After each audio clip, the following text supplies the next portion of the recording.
আমার সকল প্রিয় ভাই বোনদের অনেক অনেক ধন্যবাদ, দোয়া ও ভালোবাসা। যারা আমাকে লাইক কমেন্ট করে পাশে থাকেন অনেক ধন্যবাদ। হ্যালো এভরিওয়ান, আসসালামু আলাইকুম। সবাই কেমন আছেন? আপনাদের বোন আলহামদুলিল্লাহ ভালো আছে। প্রতিদিনের মতন একটা রান্নার ভিডিও নিয়ে হাজির হয়ে গেলাম। আর আজকে কি রান্না করব সেটাই আপনাদের সাথে শেয়ার করব। আজকে রুই মাছ দিয়ে লাউ ঘন্ট করব, এটা আমাদের বরিশালের রান্না। আর ওই লাল ছোকা ভাজি করব, আর লাল ছোকাটা আমরা অনেক পছন্দ করি। এখন কিন্তু দেখেন 11:15 বাজে গেছে। এখন রাত্র, এখন রান্না করতে আছি। এখানে ভাজিটা আগে বসাই দিছি শুকনো মরিচ দিয়া। আর আমি সবসময় ভাজি ভুজি শুকনো মরিচ দিয়া খাই। দেখেন একটু হলুদের গুঁড়া দিতে আছি। আর লাল ছোকাটা কাটা যে কত সুন্দর, বুঝছেন? যে ভাই কাইটটা দিছে, সে যে কত গুণপতি রূপপতি, আর তার জন্য যে আমি কত দোয়া করি। সে আমাকে সবসময় লাল ছোকাটা কাইটটা দেয় এত সুন্দর। জানেন না, সে চাকু দিয়ে এত সুন্দর করে কাইটটা দেয় শাক শোক আর এইগুলো সবসময় আমাকে সাপোর্ট দেয়, আমাকে হেল্প করে। যাক, তার জন্য আমার দোয়া থাকবে। আর আমার এই ভাজিটাও কথায় কথা হয়ে গেল। জানেন আমার রান্নাবান্না আপনাদের কাছে কেমন লাগে একটু অবশ্যই কমেন্টে জানাইবেন। আমাকে একটু সাপোর্ট দেবেন, যদি ভালো লাগে ভিডিওটা শেয়ার করে দেবেন।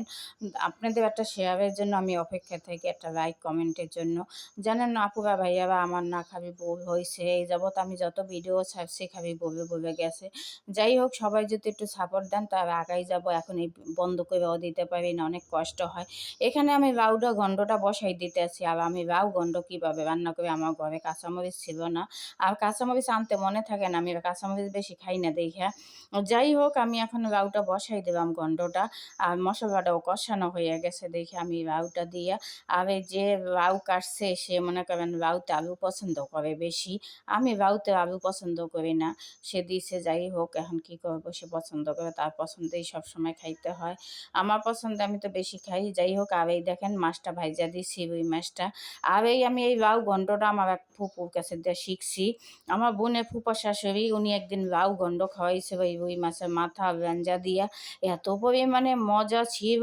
সেই থেকে আমি রুই মাছ দিয়ে ঘন্ট খাই, অনেক মজা হয়। আর এই ঘন্টটা আপনারা একদিন খাইয়ে দেখবেন। আর এই দেখেন লাউটাও কিন্তু হয়ে গেছে অসাধারণ। আমি কিন্তু ধনিয়া দিয়ে দিছি। এখন আমি ধনিয়া দিয়ে দিছি, দেখেন লাউটা হয়ে গেছে ঘন্টটা। আর এখন বেশি বড় ভিডিও দেওয়া যাবে না, সবাই দেখে না, ছোট ছোট ভিডিও দিতে হবে। 3 মিনিটের উপরে আর দিব না। যাই হোক, আমার ভিডিওটা পুরো দেখবেন। আমার সকল প্রিয় ভাই বোনদের কাছে অনুরোধ, আপনাদের একটা সাপোর্টে আমি আগাই যাব।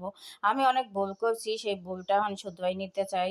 যাই হোক, আমি 2টা ভিডিও একসাথে ছাড়ছি দেখে আমার ওই আমি সাপোর্ট পাইনি কারো। যাই হোক, আপনারা আমার দোয়া করবেন আর আমার রান্না বান্না কেমন একটু পাশে থাকবেন। আমি কত কষ্ট করে এই ভিডিওগুলো বানাইয়া আর আজকে সাকসেস হইতে পারলাম না, এটাই কষ্ট। যাই হোক, ইউটিউব থেকেও সাকসেস হইতে পারলাম না, ইউটিউবে আমি ব্লগ বন্ধ ছিল। পাবলিশ করে দেয় নাই, যে ইউটিউব খুলে দিছে সে আমার ভিডিওটা পাবলিশ করে দেয় নাই। সে আমার 600 ভিডিও একটা ভিডিও মানুষে দেখতে পাবে নাই। ব্লগ সেবকে বলেন আমার জীবনটাই কেমন হইব। আর আমি এরকম ভিডিও বানাইয়ে কি করব? আবার আমার এত কষ্ট লাগে। এর পিছনে কত পরিশ্রম, কত কষ্ট, কত আবেগ, কত ভালোবাসা এই ভিডিওর পিছনে। আমি যেরকম পারছি সেরকমই বানাইছি। সবাই